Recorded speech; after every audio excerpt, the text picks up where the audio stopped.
D'un seul coup, on voit apparaître des petits candidats qui ont des choses à dire, et ce qui est assez intéressant, c'est que la totalité des petits candidats, finalement, étaient opposés à l'euro, à l'Europe, au marché, et on voyait tous ces gens qui, finalement, parmi les grands candidats, semblaient s'opposer, mais finalement disaient à peu près la même chose, parce que les grands candidats sont tous des gens qui nous disent qu'il faut rester dans l'Europe, y compris les gens qui nous disent qu'on peut envisager une sortie de l'Europe, parce que Marine Le Pen est extrêmement prudente sur ce sujet, et Mélenchon, c'est exactement la même chose, c'est-à-dire on sort pas de l'Europe.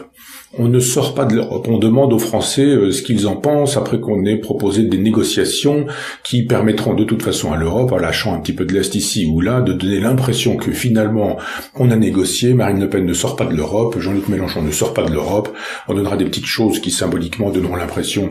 qu'ils ont gagné, ils pourront parader dans les médias en disant vous avez vu comme je suis fort, et puis l'Europe dira on les a gardés, il n'y a pas de problème. Donc globalement, parmi les grands candidats, tout le monde est pour le maintien du statu quo dans l'Europe, sauf deux qui nous donnent l'impression que finalement grande gueule aidant, ils vont faire un ramdam total, mais que globalement ça va se passer comme avec Tsipras, leur héros. On va rester dans l'Europe, on va rester dans l'euro, c'est-à-dire qu'on ne pourra pas faire les politiques dont ils nous disent qu'ils pourront la faire. Ceux qui finalement sont des petits, le sont peut-être assez probablement parce que ils sont ceux qui disent qu'ils ne veulent pas, franchement, de cette Europe-là.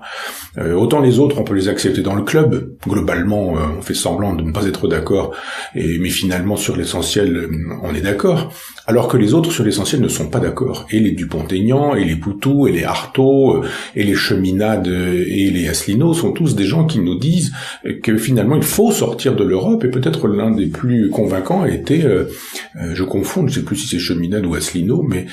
celui qui sortait sans cesse le papier en disant article temps, article temps, article temps, il en était un peu ridicule, mais convaincant, en nous expliquant que soit on déchirait ce papier, et à ce moment-là on pouvait être libre et vraiment faire de la politique, soit on ne le déchirait pas, comme tous les grands candidats, y compris Mélenchon-Le Pen,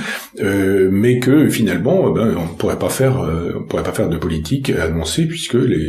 les interdits de l'Europe sont extrêmement puissants et qu'ils font la loi tant qu'on est dans cette Europe. C'est du bon sens,